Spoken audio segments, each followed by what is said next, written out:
the Boundless Authenticity Podcast.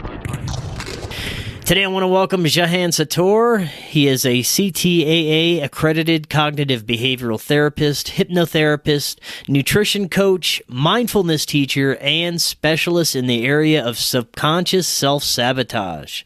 Jahan, welcome. How you doing? Yeah, I'm doing great, man. How are you? I'm excellent. I can't wait to get into our discussion. And I'm pretty sure that each and every one of us, definitely including myself, has had moments of self-sabotage and harmful self-destructive behavior.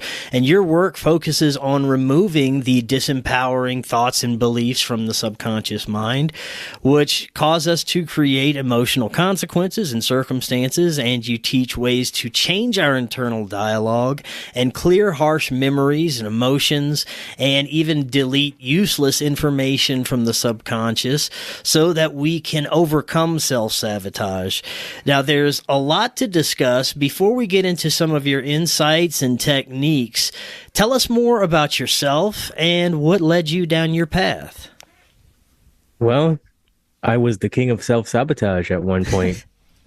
I was a musician. I started pretty early in music, playing on stage when I was about 14. So you have guitars over there, so I'm one of them. I'm a guitar player. That's my story too, man. Started playing with bands at an early age. Yeah, no, of course, when you get to a certain level in that, there's a good chance that you fall into bad habits. So I got inducted into the cult of sex, drugs, and rock and roll pretty early. And that was just as a result of mimicking repetitive patterns in my environment, whatever the culture accepted as being normal, which in the Caribbean where I'm from, you drink a lot. Like that's pretty much what they do here for no reason whatsoever. Man, it sounds a lot like my hometown in Louisiana. Well, I have to know that there's a lot of people from Barbados and Louisiana. So makes sense. Yeah. I think those cultures overlap a lot. But yeah, I was really good at what I did in music. I really had a passion for it, and that took me to places that just got me on this path. I guess when I got exposed to the Nashville music scene, that's when I really got exposed to mainstream spirituality and stuff like that, and that changed my life. And then maybe about a year after that, I was at a gig somewhere in Pennsylvania, and this really tall guy just walks up to me, and I was bossing around the sound engineer, but he says to me, I noticed you had an affinity for leadership. Hey, you ever heard of coaching? And I was like, no, what the fuck is that? And I just kind of was curious. Like, why would he ask me about that? Especially since I kind of gestured to him to like, hold on a minute, and I finished saying what I was saying to the guy, and then when I turned around, the guy was gone. And I just thought that was really weird that you would ask me a question about that and then you just left. Like, who does that? Yeah. So that's when I started looking into it, and I found a lot of information that actually helped me get rid of some of the things that I was dealing with, because I wouldn't call it childhood trauma or whatever, but my father was an alcoholic and verbally abusive, and I had a lot of challenges with him and other people in my family and stuff. And I just kind of lived a life not knowing that you can get rid of those patterns. Like, I didn't know that it was possible to transcend any of that because nobody in my family had done it. It's not a common thing in the culture to do it here. So, that one moment changed my entire life, and I just have been involved in coaching and psychology and all things mind related since then. It's been an obsession. Now, let's start from where this self-sabotage, where these behaviors really come from. You mentioned that yours wasn't necessarily from childhood trauma, even though you had aspects of trauma throughout your upbringing, as did probably every one of us. But where do you think this self-sabotage part comes from? And my worst era for that was in my 20s until I actually woke up myself. But what do you think? What's going on there? Self-sabotage, it comes from the subconscious mind. There has to be a change to your programming, essentially the thoughts that you think and the beliefs that you carry. Um, Even in a case of childhood trauma, that's because you assigned a meaning to something. So there's no way of getting around the subconscious, essentially. And for me, self-sabotage is any ideas, any beliefs, any behaviors, and even thoughts that you have that are causing you problems in your life. Anything that you can't stop that is like an addiction, or anything that is causing harm to your physical vessel, and that's actually going to throw you into poor health, because you have to get the body right. You can't just get the mind right and think that everything else is going to balance out. A lot of people are pretty much conditioned into thinking that a lot of things that we do, including what we eat, are normal, when in reality it's quite abnormal, and it's just poisoning the body, which keeps you in a advanced state of stuckness. Because whenever you're under stress, the subconscious mind just plays out the programs of stress. And because it's 99% of what you do in your life, you're never going to see yourself self-sabotaging, really. It's difficult. Like you said, this often occurs through addictions. What are some of the other things that you see that really cause some of these things besides addiction or relationships? Is that some of the main things that you see that cause this? A lot of people have these sentences, I'll call them that for demonstration purposes, in their head that dominate their subconscious level of thinking. So it's not ever going to be something that they can really quantify, or that they can put a real, I guess, a real tangible description to themselves when they're having their everyday thoughts. And so the subconscious is basically talking in a very particular language, and it's usually through the filter of I understand how to do something, or I don't understand how to do something. A lot of people suffer with the I am not enough syndrome. And I think just about every person on the planet gets touched with that in one way or another. But even a statement like that is either I am enough, comma, yes, or I am enough, comma, no. And so people don't realize that subconscious programs are kind of like a cereal box. Imagine a box of Captain Crunch or something, and each individual piece is a thought or an idea about yourself or the world. And the box is the actual program. You want to empty that box out. So as you have a bowl of cereal, obviously you're going to run out of cereal. And so people aren't trained to think in a way that they are assessing their thoughts on a daily basis and taking them out. Most people just think, okay, even the ones that meditate, I should add, think that, okay, I'll just focus on my breathing and let it pass me by. So what that creates is a problem, because the subconscious is asking you one question constantly all day long. Is it okay to keep this? Do we use this? And you have the ability to say yes or no.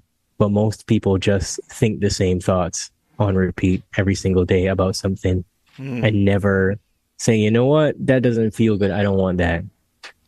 And so you're keeping that cereal box of bullshit full. Yeah, right? 100%. The social programming of the subconscious mind, it can rule every aspect of our lives if we let it. If we do not reverse the programming, negative programming from either experiences we had, like you said, in childhood, or our upbringing, or things that made us feel good that weren't for us or in our best interest to do, become a part of us so deeply to where we have a belief that this is who we are now and this is our makeup, and that we can't change for some reason. And it becomes really difficult for people to kind of break that programming, right? Yeah, it's very difficult to break programming the older you get. So you ever seen a stubborn old person that just won't change? Yes. That's the reason why. And one of the things that I use to explain to people how that works is Jean Piaget's um, stages of cognitive development. So he basically acknowledges the childhood period from 0 to 7, where that's your dominant programming and you're taking that in from your family, your community, whatever you're exposed to. And then he expounds on that and he explains that from 7 to 14, you're then actively trying to resolve whatever programming that you picked up from 0 to 7. And you're trying to determine whether that works for you or not, whether you get a reward, whether it keeps you safe, whether you feel accepted, whether you feel joy, all those different things. And so from 14 to 21, when your body is going through that huge change, you are pretty much in a phase where you have decided what kind of person you're going to be. And, teenagers are really stubborn. So they're not aware of any dominant programming that is potentially negative from 14 to 21. And so that's why I think the conditioning that we have in society, this is my personal concept about this through observation, is that no matter where you are in the world, there's this idea that your 20s is all about poisoning yourself and partying and doing all these different things because it'll be okay later on. And you're supposed to have fun. And in reality, all of the things that are fun are really bad for us, right? It's all disguised under the bracket of, which I should say, it's being held up by the bracket of fun and funny, and it's going to be really cool. And that becomes problematic because then we don't see the residual programming that we really need to get rid of that's keeping us from having the money, the relationships, and all the other things that we want, the good health, etc. And anybody that has kids or that are teenagers, they know you can't talk to a teenager. Even if you remember your teenage days, there's probably points in time where people try to talk to you and you're like, you're wrong about everything. So you're not really in a good state. And by the time you get to 35, then you are a complex set of hardwired programs that are very tough to break. And so that's kind of the way that it goes. But then we have all the other factors that pretty much go into this complex soup of self-sabotage, really. And television is one of the main ones. The internet is another one of the main ones. Anything to do with screens is a direct bypass. Yeah, I was about to say, after our traumatic childhood experiences with family members and friends growing up, then the programming from television and internet takes over. If that's what we are submerging ourselves in on a daily basis, that's going to be our next level of programming as long as we are taking that bullshit into our minds, right? Yeah, absolutely. And if you really think about it, most of us don't have a choice. I guess our generation was probably one of the last generations to be told, go outside. If you're going outside, don't come back inside until it's dark. Yeah. And then when you went back inside the house, your parents were like, why are you here? It's still early, right? So we didn't have as much of that programming, but it still affected us. And people don't like to hear this, but I'll explain it as best as I can. The limbic system, the emotional center of the brain, and the prefrontal cortex work together. When you watch TV, it bypasses that. It shuts off the prefrontal cortex within 90 seconds of watching any screen. That becomes direct input into the brain. So if you watch a horror movie, or even if you watch a comedy, you are emotionally identifying with what is on the screen. And it has been said a million times that the subconscious mind doesn't know the difference between what's reality on a screen and what's imagined. So as long as you feel it, it becomes a part of you and it will activate at some point. So like I said, when you're under stress, you begin to play out the programming of the subconscious because it's trying to keep you safe, it's trying to keep you healthy, and it's trying to keep you happy so that you make it to tomorrow. And so people will do things and, you know, they watch Friends and that was their favorite TV show. And that's the reason why they keep secrets in all their friendships and relationships and it blows up in their face. Right? Yeah. They watch Family Guy and they think that show is funny, but that's the reason why they're, you know. I believe Disney cartoons and princesses have totally screwed relationships in general. They totally mindfuck kids from an early age to believe these fairy tale romantic stories where women can just change a man because that's what they're supposed to do and they're supposed to run off into the sunset and all this crazy bullshit.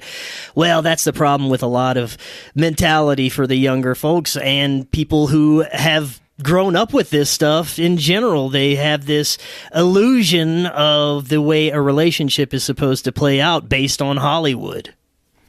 That's absolutely correct. And that does, I mean, we could go right down the rabbit hole with that. There's so many different forms of programming. Like people who watch anime are subjected to other types of programming as well. It's called fantasy lust programming. It's where you live in this make-believe world. And if you notice that the majority of all the animes that have ever been made are all about the destruction of Neo Tokyo, and the characters are extremely muscular. The women have these extremely large tits. Yeah. You know, everything is an over exaggeration of reality.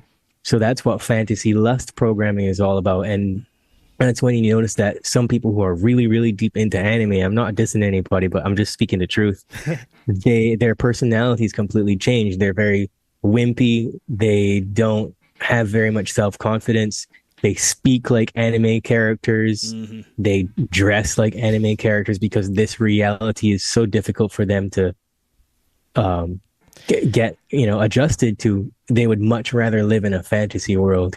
It's even darker for people who get drug into the darkest levels of pornography and those types of debaucherous behaviors too, right?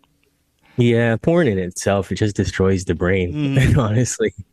It completely screws up your brain's reward center so you can't actually do anything that isn't watching porn. And it's anything that's on a screen is going to do that. Like television is literally a biological weapon. That's what it was created for.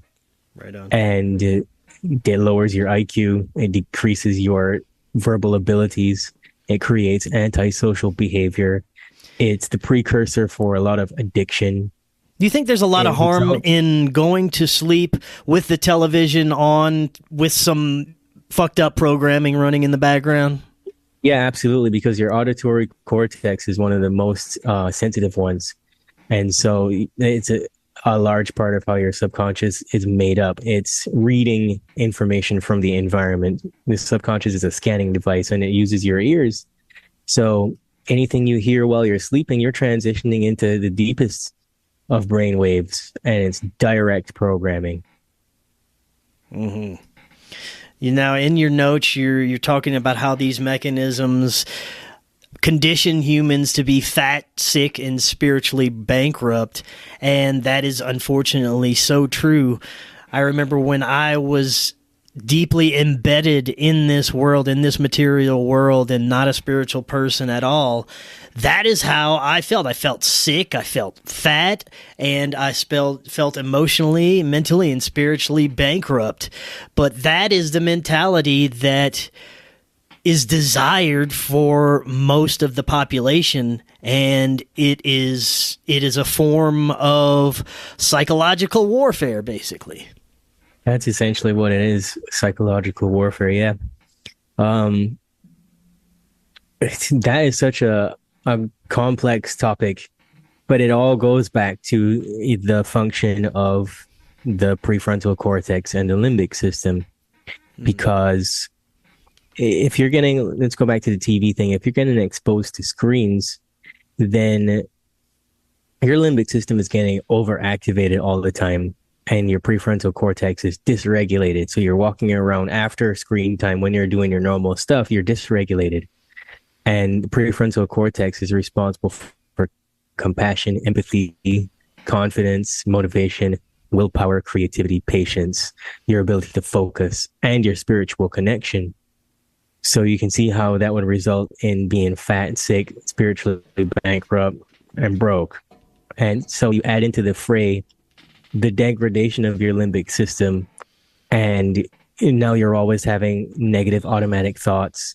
You have triggerless depression, triggerless anxiety. You feel overwhelmed. You have brain fog. You're lethargic. You have irrational fears or bouts of anger that you can't explain. That's all as a result of frying the hardware, right? So if you add into that the poor diets that people have, well, again, the limbic system is responding to what you put in your body. And so if you're walking around with 0.01% of fear, you're still playing the programming of stress in your life. And caffeine is a big one for people. What I've noticed in 9 years of doing this is that when people are caffeinated, they cannot tap into the energy that they need to really make major breakthroughs. It keeps them at a standstill. And the reason for that is that not only does caffeine produce something in the body called adrenocorticotropic hormone, which is extremely stressful. It shuts off the pituitary gland and messes up other areas of your brain. While it's messing you up, it also turns the brain off. So when you look at the consumption of a cup of coffee within 10 minutes on a brain scan, you actually see the activity go from full brain to going right down to nothing. A few blue little specks in the center of the brain. And so that's problematic because we are conditioned to think that caffeine does what? It makes us sharper. It makes us focus, but it really doesn't. What it does is it narrows focus, and a narrowing of focus is a hypnotic trance, essentially. So we are deceived by that conditioning. And so other things happen with it as well, where you're borrowing energy from tomorrow. So your adrenals are overtaxed, and the energy that you need tomorrow, you don't have. So you need another cup of coffee. It'll do things like jump your heart. It'll cause anxiety. Actually, according to the Journal of Psychiatry, it actually is responsible for more than 45% of the cases of anxiety. Once you remove caffeine from the diet, anxiety goes away or severely diminishes. And a lot of people aren't drinking coffee or tea, but because caffeine is a hidden ingredient in chocolate and like condiments and other things, like why would you put caffeine in ketchup, man? Or something? Because you want to get people hooked on it. Yeah. Right. And that's why they put sugar in everything too. So there's a lot of people walking around dysregulated and unable to engage the full extent of their willpower to execute on the things that they really need to do for themselves because they're scared and they don't realize that their limbic system is being triggered and dysregulated and damaged, quite frankly, because their baseline, their idea of normal is so dysfunctional and they're accustomed to that. And I love to say this saying that you don't see the picture when you're inside of the picture frame. And that's what it's like with the subconscious mind, right? So yeah, 100%. And on top of that, I don't know the statistics on this, but it has to be staggering the amount of people who rely on different pharmaceuticals to mask or band-aid emotional, mental, or physical problems that they're having, when in turn these pharmaceuticals are slowly just killing them and destroying them. I'm very happy to say that I'm off of all pharmaceuticals. I have been for quite a few years now, and of course feel better than I ever felt before. But this is going to cause blockages for people, emotional, mental, physical, spiritual blockages, that they will not be able to have, like you said, certain breakthroughs if they're on these pharmaceuticals that are destroying their brains. yeah, that's another thing that, everything I'm telling you, I learned the hard way by working with people or making changes to my own diet and stuff. And what I've seen in people who take like benzodiazepines, they develop symptoms of mental health. The benzos don't help you get over anything. They destroy your brain. And so that's where things like bipolar come from in a lot of people. You'll see people will be taking a course of benzos and they'll develop symptoms of those things. They will become incredibly agitated. It changes your personality. In fact, anytime you take any kind of pharmaceutical, whether it's a Tylenol or something, it changes your personality. The body doesn't actually know what to do with those medications because it's all synthetic, and there's not really very much evidence as to their effectiveness whatsoever. But as you may know already, because you understand this stuff, all the studies are bought and paid for to make the product and its results sound good. And so there's a lot of well-intentioned people out there that are walking around like zombies because they just wanted to get some help, and the doctor or whoever just sold them a lie, right? And things like depression have never ever been found anywhere to be as a result of a chemical imbalance. It's the medication that's prescribed to you that ensures that you get a chemical imbalance, and it destroys your life. So, you know, I hear tons of kids, especially, like, they talk amongst each other and they're like, I regret ever taking this medication because I can't get off of it. It's really hard for me to get off of it, but I don't feel like myself and I can't do anything, right? They have no willpower, no drive to live or anything. All of this stuff is responsible for a large amount of suicide. This is a tough one for a lot of people over the past 5 or so years, ever since especially since COVID, the realization that these doctors that are supposed to have our best interest in mind, supposed to be the authorities on health and healthcare, have no idea what kind of poisons they're actually selling in us. And if they do, that makes it even worse because they're just participating with this beast system and intentionally causing deaths for people by prescribing this poison to them. But most doctors, I believe, they don't even understand what's really going on, and they've been brainwashed and programmed from the beginning as well. And that's exactly it. They've been conditioned to think that what they're doing is noble. Hippocrates would be rolling in his grave right now, honestly. Because the first rule is do no harm, but all they do is harm. When you have statistics that have been recited on loop, especially over the past 3 years, because you're right, that woke a lot of people up. And now everybody has heard at one point that iatrogenics is the third leading cause of death, right? And then when you realize that it's the third leading cause of death, it's medical practice, the stuff that helps, not medical malpractice. It's the stuff that's supposed to be helping you that's killing everybody. You know, what do you do with that? A lot of people are afraid to push against that. So that makes it difficult too. But we have to learn to question everything and be okay with being wrong about things, because the stuff is not going to get better immediately on this planet. Right now, we're going through a radical shift and everything is breaking down. So we have to look at the different things that we have presented to us now as opposed to what we had before, because the stuff that we had before, it only got us so far, you know? Yeah.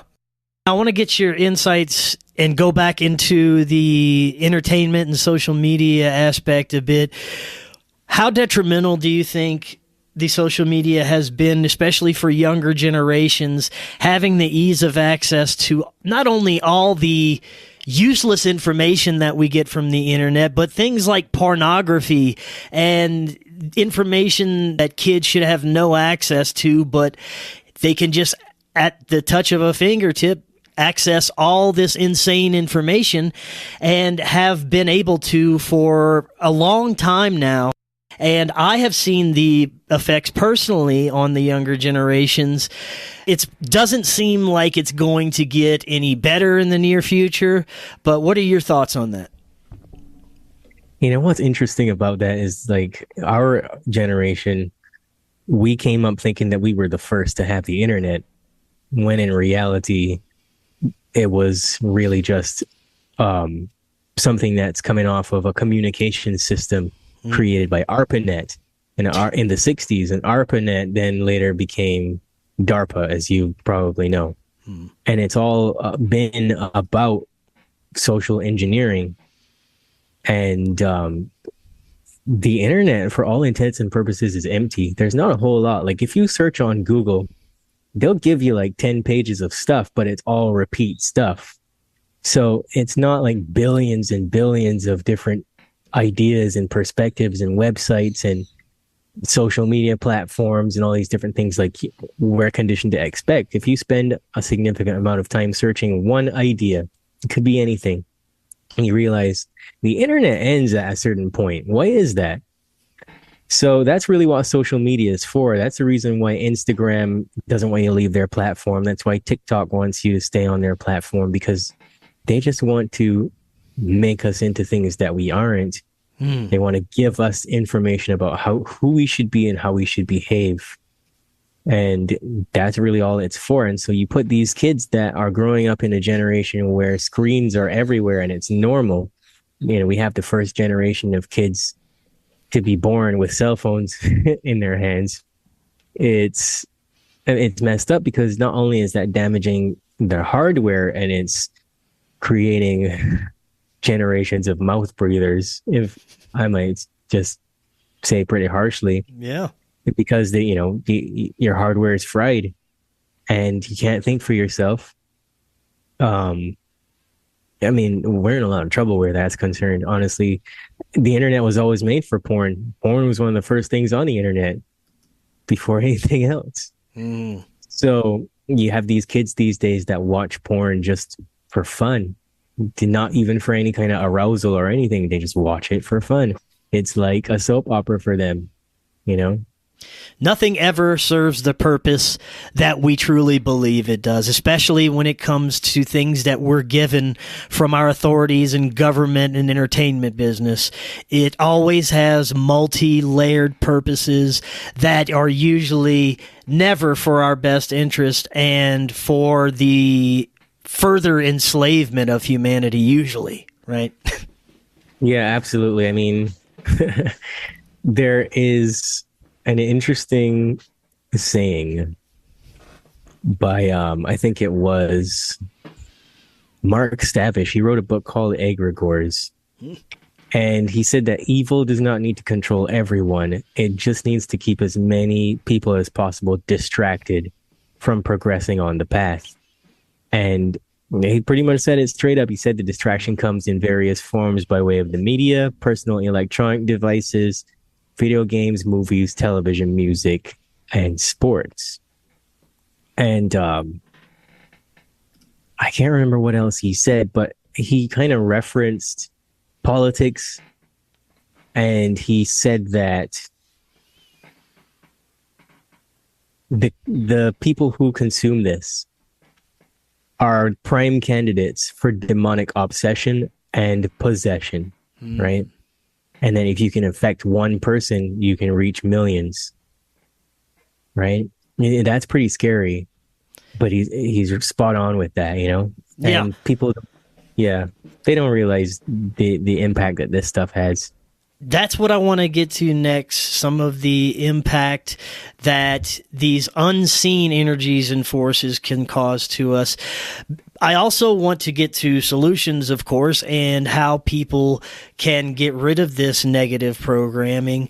But before we do that, in your notes, you have talking points about cults, mind control, and brainwashing techniques, and how they hijack our spiritual truths and take us away from our true selves. Talk about that a little bit before we get into the parasitic entities.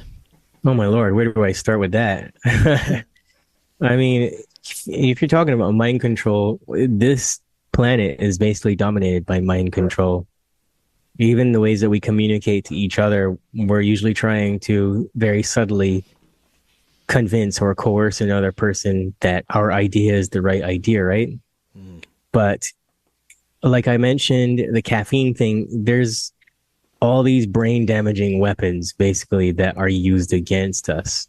And I hope this word doesn't get you banned. Vaccines is one of them because that lowers your I'm not on YouTube, consciousness, so destroys your body. We yeah. got the caffeine that I mentioned. Alcohol is a big one. We talked about the pharmaceuticals. Sugar is destructive. Wheat is destructive because the majority of wheat is GMO. Cow's milk is destructive because most people don't have the in their DNA, they don't have the lactase or something like that in their DNA because they're not coming from a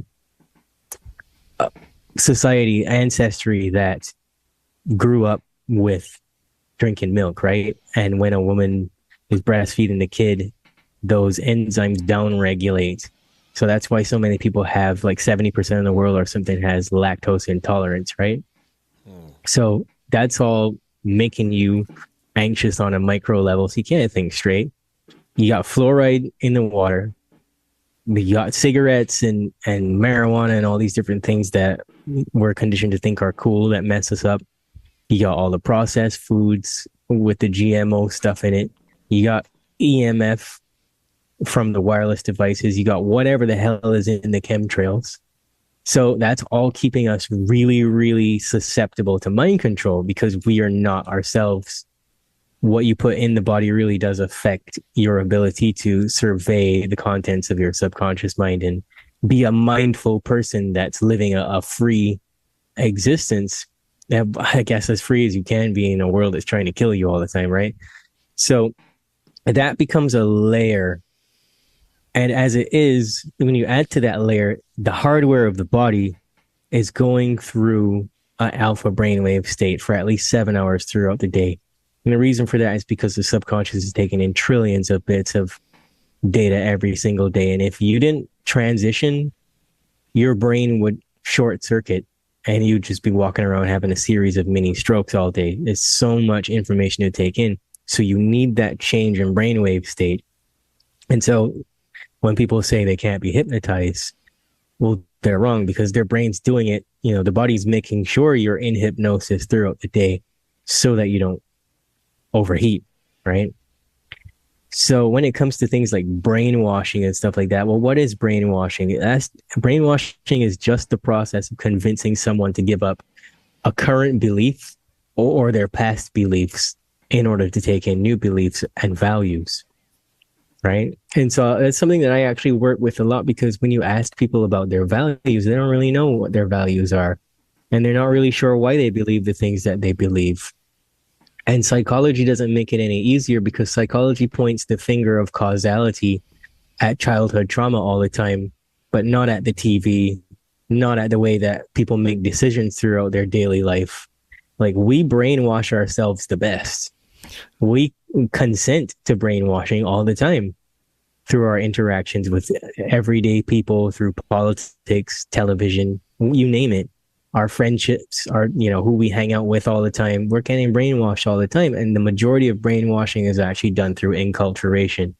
So, a good example of that is like when you move to a different country, in order to adapt, you have to learn the culture and you have to conform to the rules of that society. And you do it automatically. Even when there's a new government or whatever. That's why there's the word cult in culture. A lot of the so-called culture that people are indoctrinated into has a basis that is based off one person's belief system that has indoctrinated then others into this group, various religious groups, spiritual belief systems, politics, politicians.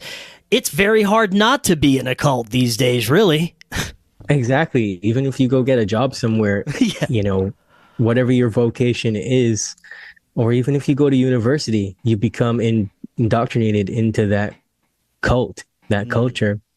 And so anywhere there's a group, there's going to be an egregore, an energy structure that's formed around the culture. And culture is essentially just a set of rules that are agreed upon by whoever created that group. Mm-hmm.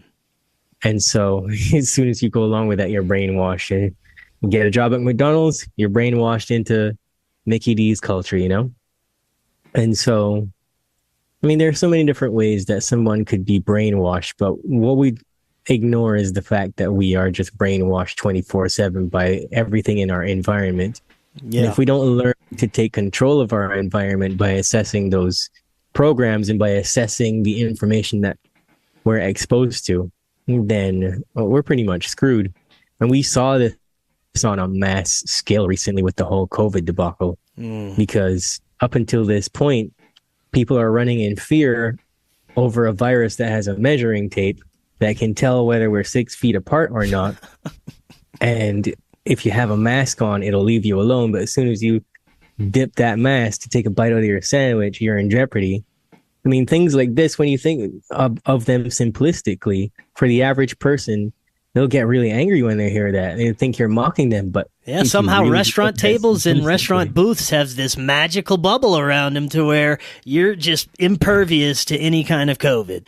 Yeah, exactly. And so, the people who are really, really brainwashed are usually the ones that rely on external input and commands from their authority figures, That's why it's historically been so easy to brainwash large groups of people, because 100%. Their concept of self has been broken down, and they're always being told that what they know is false and that they will never survive without being dictated to, Yeah, man. And it's in those people, like I've woken up so many people in my coaching business because they come to the realization that they've been carrying some level of shame or guilt or fear, where they just need like a daddy or something to tell them what to do. And they wake up and they realize that everything they've been ever told is just a lie, and that they've been just going along to get along this whole time, and that their identity has been stripped from them.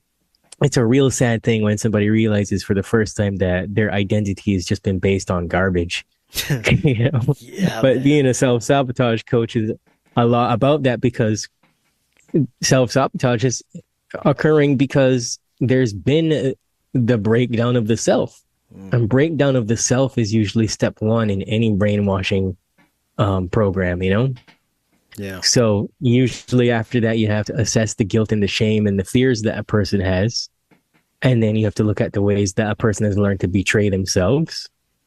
And then you have to look at where the person's been traumatized, where there's been some kind of a breaking point, where they've made a decision to choose other things that are not who they truly are. And you have to look at how they've been basically coerced into taking a solution. And so we know with the COVID thing, the vaccine was the solution, right? Yeah. That'll save you. That'll get you back into the club, and, everything will be fine for you. So everybody's walking around wearing a skin that doesn't belong to them because they've been enculturated, essentially. Yes. And it's the same is true for even if you're in a toxic family system, you're likely to become a toxic person. When the majority of brainwashing in kids outside of their family unit is done through the media, movies and music especially, because there's just two basic types of hypnotic commands that are embedded into movies and music and even the news. And that's interspersal metaphors and isomorphic metaphors. And they're used pretty commonly at your local hypnotherapist office. An interspersal command is just when you have a command that's hidden in a story and it creates a trigger. You need anchors and a trigger, right? The brain loves stories. And so that transitions you into a hypnotic trance state, essentially. And it's easy to plant something in there.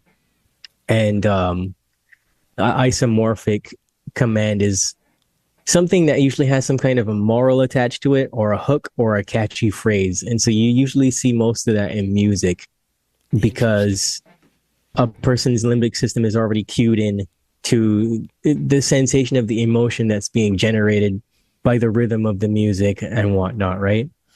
So, so there can be some kind of desired command embedded in the music. When a certain word or phrase is uttered, it would trigger that? Yeah, absolutely. I mean, why do you think that in that Future song, he was saying, fuck it, mask off? Why do you think he was saying that years before the pandemic? Right? That's how this stuff is done. And they get paid to say this stuff. They don't even know why they're saying certain things crazy at the time. right? Right Like on. Well, let's the get media deeper houses. into some of the less obvious and hidden triggers and causes for some of these behaviors, like spirit attachment, entities, parasitic attachments, consciousness hijacking. I've experienced this myself.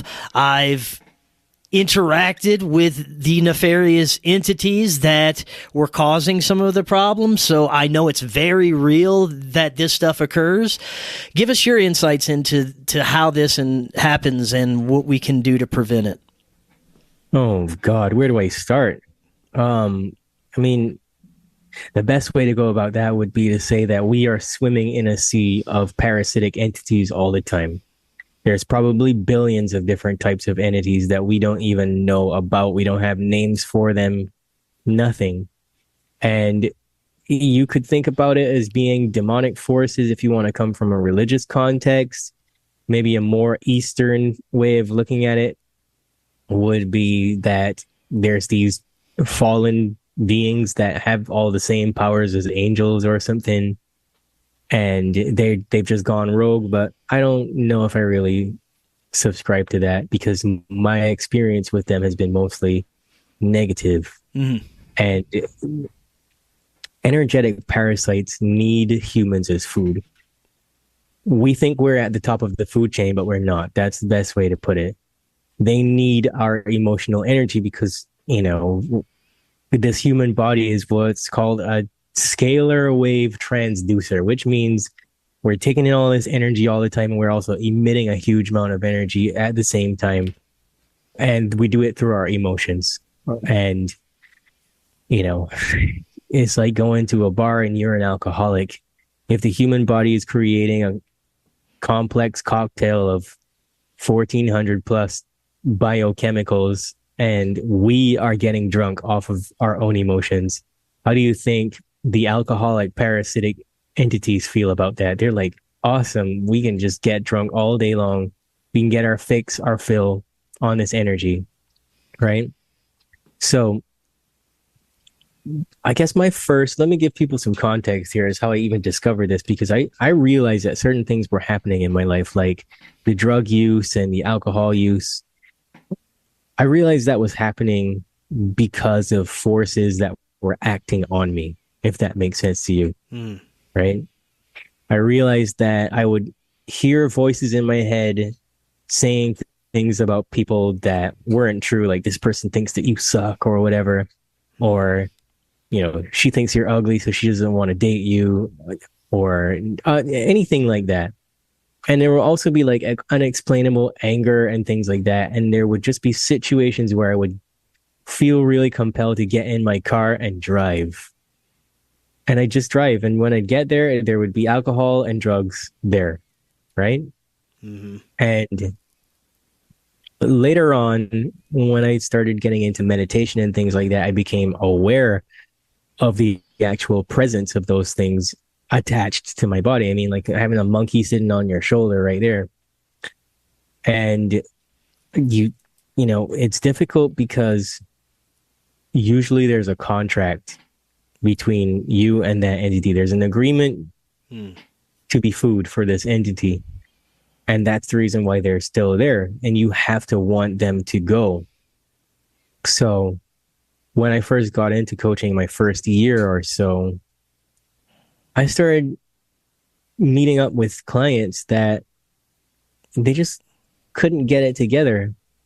And it wasn't until I had this really interesting client that she seemed like she was energetically off. And she revealed to me after a lot of questioning that she was actually an addict. And she was into meth, cocaine, fentanyl, heroin. She even did battery acid, like anything she could find that would get her a change in state, she would do it.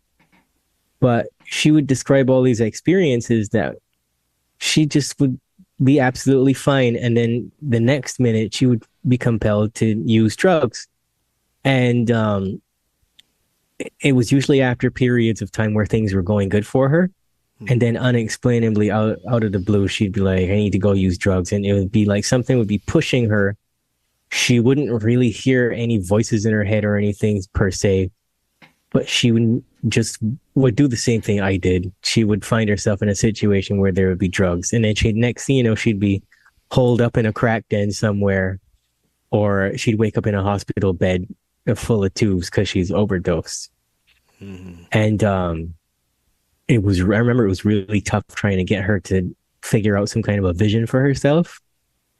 And still the same thing started happening. When she would get somewhere, she would self-sabotage, and then she'd go out and use and be right back at square one. And this went on for months.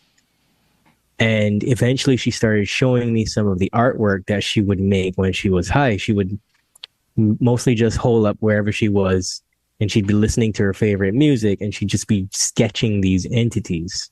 And she would show me these pictures of these really scary looking entities that she would be drawing. And I'd figured out that these things are attached to her. They're running her life. They're drawing energy from her. And somehow they get a kick out of taking her back down to rock bottom every time she started to get good again. So I don't know what to say next. I mean, this is how they work. They really, really enjoy when we are at a low point, even when we have everyday anger, like somebody cuts us off in traffic or something. They love that. When we are making judgments of people, they love that. It's very insidious, and I think that maybe there's this hierarchy of beings. In my research and trying to figure this out, I've come to the conclusion, it's not completely closed, but what I think for now is that when you look at a religious text like the Bible or something, and they reference Satan, that Satan is a collection of beings. It's any entity that can get near you, in you, on you, that's going to draw your emotional energy and your willpower and your best energy away from you and leave you in a lower state of vibrational frequency so that you feel anger, you feel sadness, you feel brain fog, you can't get it together. And I think that a lot of drugs, not just narcotics, but pharmaceutical drugs, they leave these holes in our auric field where these entities are able to bury in and sink their teeth into you metaphysically. And it's not even happening in this realm, because to the best of my second sight, if you want to call it that, it appears as though there's copies of you in alternate realities that exist. These beings are often fragmented aspects of yourself that are trying to use you in this dimension because you have the energy. Right. And I'm not really certain, an interesting character to talk to on this that would have more insight would probably be Nathaniel Gillis. Oh, I've had him on a few times. Yeah, Nathaniel's great. No, but I think you're spot on when it comes to the attachment to your auric field and siphoning your energy. For the last few minutes that we have, let's talk about how to prevent this from occurring, how to clear these blockages, and how to stop causing sabotage to yourself. Yeah, well, the best way to do that is to get in control of your diet, get in control of your mental diet. What you put in is exactly what you get out, even if you don't realize it, It's like I said with the Friends example. You might think that show is funny, but the whole time you're laughing along, you're picking up programs that you're going to play out in your relationships with other people, and you won't know that you're doing it. So I recommend all of my clients turn off the TV, listen to better quality music, because all the music that we listen to, essentially the entire entertainment industry was designed for that. And if you listen to the word entertainment, well, why is enter the first part of that? I don't want anybody entering me without my permission, Right. So that's how these parasites get on you, and that's how these parasitic mind viruses get in you. Because if you're carrying around unresolved trauma and all of the content that you take in is basically rewiring this on a daily basis, you're never going to change. In fact, you're just creating the lives of those people on screen or in the music videos, and you're not living your actual best life. You're not being your true self. You're missing out on creating a lot of opportunities. So I usually tell them, do that. If you're taking in caffeine, stop, because it's deactivating your brain and it's making you weak, messing up your heart. It's doing all these different things to you. Try to cut as much garbage out of your diet as possible, sugar and all that. Because when you start to dial back on the poisons that you take in, you reclaim a part of yourself that's really strong. And all of a sudden you have more willpower and more focus and more dedication to doing things that you want to do. You feel healthier. You're able to relate better to other people in society. You become smarter. All of a sudden you start working out. You get really fit, and people want to know, well, what are you doing? What have you changed? And this is typically what we refer to as exiting the matrix, so to speak, right? You take your power back by just getting rid of all of those things that belong to the external world, right? So apart from that, I mean, go see a self-sabotage coach. Go see any coach for that matter. What would you say about getting rid of people in your life that don't serve you? If you're in a relationship and you're constantly, when you're around that person, you don't feel right, you feel anger, you feel frustration, you always arguing with this person. If there's signs that you shouldn't be in a certain relationship or friends with a certain person, maybe you should pay attention to those signals, right? You really should. I mean, a big thing in my work is dealing with the programs of rejection. A lot of people feel rejected. So let's use a simple example, like men in a relationship with their wife. If their wife isn't listening to them or doesn't validate them, they experience micro rejections, right? But subconsciously, they attracted that situation by getting married to that person because they're trying to match what their reality is to their programming, right? So subconsciously, there's a need for that. And rejection is one of these things that just messes up people for their entire lives. It stops people from being successful. It stops people from finding the love of their life. It stops people from even starting projects. It causes people to fail before they even get out of the gates, you know? So when you change programs of rejection, usually you'll see people free up and they'll begin to actually live their lives uninhibited. But then there's a lot of resentment as well. And that is one of the things that creates grudges between people. Sometimes my clients, they're in situations that are difficult with difficult people, and then they come to the realization that it's not that the other person is as difficult as they perceive, it's that they have programs of resentment. So they're grudging the person as a way of keeping themselves safe from getting hurt. But all the while they're creating hurt, right?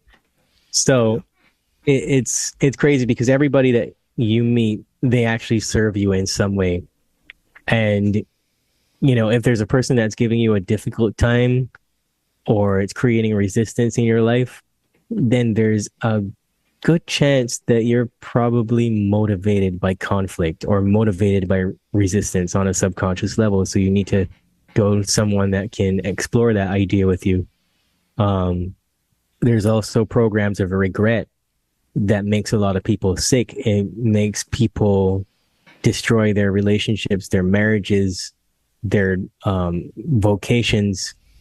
And sometimes it's just like if you're a kid and a grandparent dies and you regret not telling them that you love them, that could actually put a blockage in your subconscious that will stop you from even feeling healthy, making healthy choices for yourself, because you want to die, you want to kill yourself because you know it's so complex. Like any small thing could happen and trigger these programs, or you could learn these programs from an experience in life at any point in life. It's not just childhood trauma.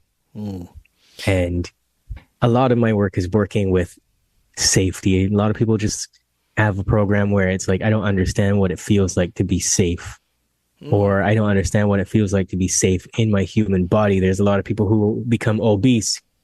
They gain weight because that's a protection bubble from the outside world. As long as they're obese, they won't have to find that perfect partner, because they're unattractive to other people.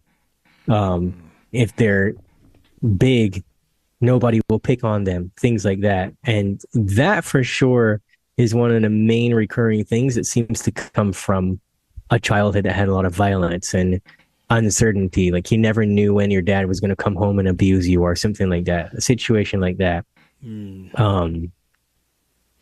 Programs of self-acceptance are a big deal. And I'm saying these because rather than me give advice, I would just tell people to become aware after listening to this of the areas in their life where maybe they don't feel joy, they don't feel safe, they don't feel accepted, because that's a good clue that you are living your entire life through these programs and creating terrible circumstances for yourself, Right. People just don't even understand what joy feels like because maybe something happened in their teenage years, for example, and they just realize it's not good for me to actually enjoy anything because every time I start to feel happy, something goes wrong. People pick up programs like I don't know what it feels like to be accepted from society. And so they self-sabotage because they want to fit in. They want to become people pleasers to the entire community, the global community, because of this long lost feeling of acceptance that they can only get by conforming to the mold, Yeah. And that usually goes along with programs of self-doubt. Usually when you test a person, they'll have a program that says quite literally, I have self-doubt. And it's a very broad heading. So you then have to figure out where that comes from. But I'm sure that as I'm talking about these things, most people can think of times in their life where they felt like that. And they can kind of get a clue and be like, okay, you know what? I don't feel accepted. I don't feel like I'm okay with the challenges that I experience in life. I mean, there's so many different things like loneliness. There's a lot of programming of loneliness too, where people just don't feel comfortable anywhere that they go. They feel alone when they're in a crowd of people, and they're just hanging on to these beliefs that they are alone, and they have these destructive ideas like we're all born alone and we're going to die alone,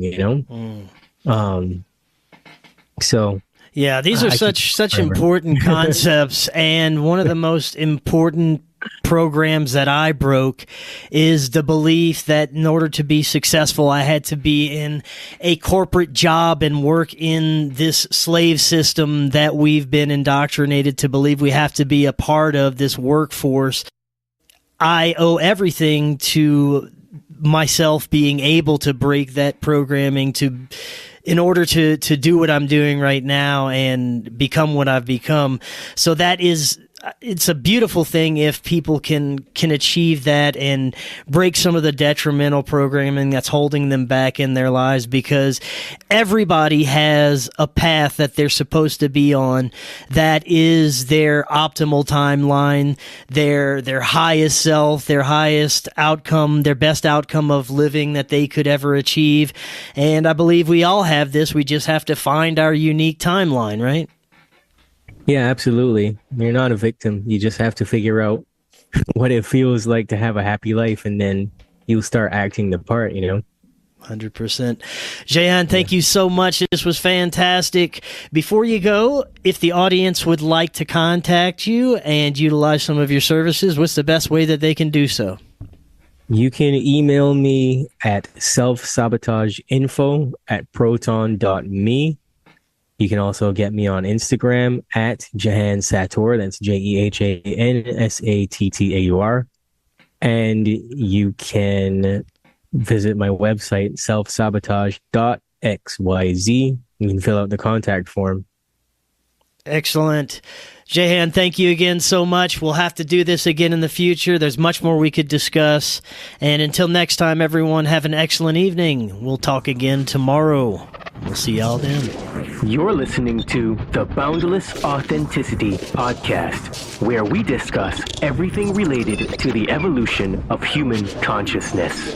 At the very least, people need to understand that the United States builds bunkers, which are basically cities underground, every 3 months. Basically, when you dream, you tap into your subconscious. It is your nocturnal intuition, your creativity and imagination unchained from conscious reason, ego and logic. They're biologically alive, but they have no soul. They have AI consciousness. They can alter your conscious in the brain to get in the brain. We live in a multidimensional reality. Whether it comes through esoteric information in the spiritual realms, or the UFO people, experiencers, or mainstream through quantum physics and through mainstream science now realizing that parallel dimensions probably exist. We're all spiritual beings. We're all having these human experiences. We've heard that phrase over and over and over. But what does that really mean? You know, all the big questions of life, we have these answers inside of our souls. We're ultimately studying the nature of what it is to be human, good and evil, our psychology, how we think, and our health. That's why I love Bruce Lee's great quote, all knowledge is ultimately self-knowledge. The Boundless Authenticity Podcast.